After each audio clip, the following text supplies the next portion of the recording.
Hi எல்லாருக்கும் வணக்கம். நான் உங்கள் மோகன். இப்போ என்ன பார்க்க போகிறோன்னா நிஃப்டியோட இண்டெக்ஸ் லெவல்ஸும் அப்புறம் ஆப்ஷனோட லெவல்ஸும் ஓகேங்களா. ஃபஸ்ட்டு வந்து நிஃப்டியோட நிஃப்டியோட இண்டெக்ஸ் லெவல்ஸ் வந்து பார்த்துடலாம் ஓகேங்களா.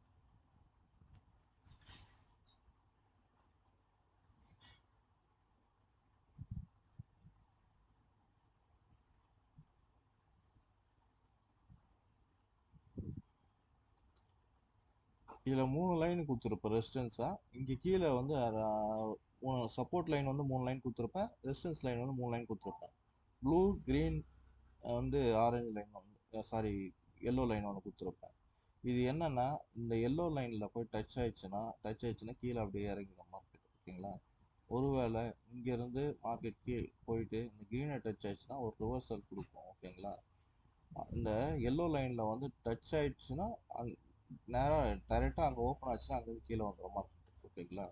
ஒருவேளை இந்த இங்கேருந்து மார்க்கெட் போச்சுன்னா க்ரீன் லைனில் ஒரு சஸ்டெயின் ஆகிட்டு கீழே வரதுக்கு சான்ஸ் இருக்குது ஓகேங்களா. ப்ளூ லைன்றது என்னன்னா இங்கேருந்து இது பிரேக் ஆச்சுன்னா நல்ல ஒரு அப் ட்ரெண்டாக போகிறதுக்கு சான்ஸ் ஓகேங்களா. இது பிரேக் ஆச்சுன்னா ஒரு ரீடெஸ்ட் பண்ணிவிட்டு இந்த இடத்துல நல்லா ஒரு அப் ட்ரெண்ட் போகிறதுக்கு நல்ல சான்ஸ் அதிகம் ஓகேங்களா. அதே மாதிரி தான் டவுன்லையும் ஓகேங்களா.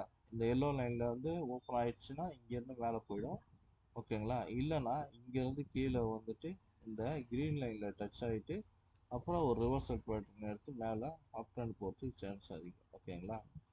அப்படி இல்லைன்னா இந்த ப்ளூ லைனை கிராஸ் பண்ணிச்சுன்னா நல்ல ஒரு டவுன்ஃபால் வந்து நடக்கிறதுக்கு சான்ஸ் அதிகம் ஓகேங்களா. இந்த 3 லெவலில் வந்து இவ்வளோ தான் மார்க்கெட் இருக்கும். ஒருவேளை எதுலையுமே டச் ஆகுதுன்னா இந்த சைடு வேலையே போகும் மார்க்கெட் ஓகேங்களா. இது வந்து பார்த்தீங்கன்னா நிஃப்டியில் இந்த இன்னைக்கான லெவல்ஸ் ஓகேங்களா. இதில் வந்து ஆப்ஷனோட லெவல் சொல்கிறேன். இது ஜஸ்ட்டு வந்து பார்த்தீங்கன்னா லேண்டிங்காக தான். இது என்ன நடக்குதுன்னு மட்டும் பாருங்க ஓகேங்களா.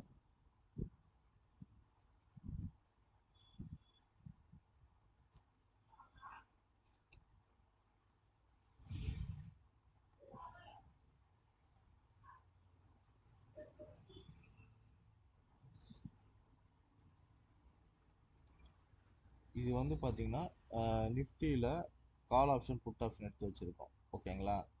ஒருவேளை இந்த இந்த இங்கே 250 ஓப்பன் ஆச்சுன்னா இது வந்து கீழே போயிடும் ஓகேங்களா, 50ல் போயிடும். அப்போது சப்போர்ட்லேருந்து தான் நம்ம பை பண்ணுற மாதிரி இருக்கும் ஓகேங்களா. அப்போ நம்ம 50ல் பை பண்ணுற மாதிரி இருக்கும் ஓகேங்களா. இது வந்து பார்த்தீங்கன்னா ஜஸ்ட்டு வந்து ஒரு லேர்னிங்காக தான். இது வந்து நீங்கள் பை பண்ணுங்கள் செல் பண்ணுங்க நான் சொல்லலை. இது வந்து இங்கேருந்து போச்சுன்னா இப்படி போகும்னு சொல்கிறேன் ஓகேங்களா. ஜஸ்ட்டு உங்களோட சார்ட்டில் எதாவது ட்ரா பண்ணிவிட்டு எப்படி இருக்குன்னு சொல்லிட்டு பாருங்கள் ஓகேங்களா. அதாவது இங்கேருந்து கீழே வந்து டவுனில் இந்த இடத்துல 50 வந்துச்சுன்னா இந்த சைடில் 250 போயிடும். அப்போது நம்ம எப்பயுமே சப்போர்ட்டில் தான் பை பண்ணுற மாதிரி இருக்கும். இப்போ இங்கேருந்து பை பண்ணுற மாதிரி இருந்துச்சுன்னா நல்லாயிருக்கும் ஓகேங்களா. இதை வந்து உங்களோட சார்ட்டில் அப்ளை பண்ணிவிட்டு இந்த லெவல்ஸ் எல்லாம் போட்டு பாருங்கள் ஓகேங்களா. இல்லைன்னா ரெண்டு சைட்லையுமே பார்த்தீங்கன்னா இந்த 150ன்றது ஒரு மிடில் பாயிண்ட் ஓகேங்களா, பிவோட் பாயிண்ட். இந்த பிவோட் பாயிண்ட்ல டச் ஆயிடுச்சுன்னா இது வந்து ஒன்று மேலே போகிறதுக்கு சான்ஸ் அதிகம், இது கீழே இங்கேருந்து இறங்கிடும் ஓகேங்களா. இதுதான் நடக்கும். இதை ஒன்றா செக் பண்ணி பாருங்க ஓகேங்களா. ஓகே, நம்மளோட டெலகிராம் சேனலில் ஜாயின் பண்ணோம், லிங்க் வந்து டிஸ்கிரிப்ஷனில் கொடுத்துருக்கேன், வேணுன்றவங்க ஜாயின் பண்ணுங்க ஓகேங்க. தேங்க்யூ.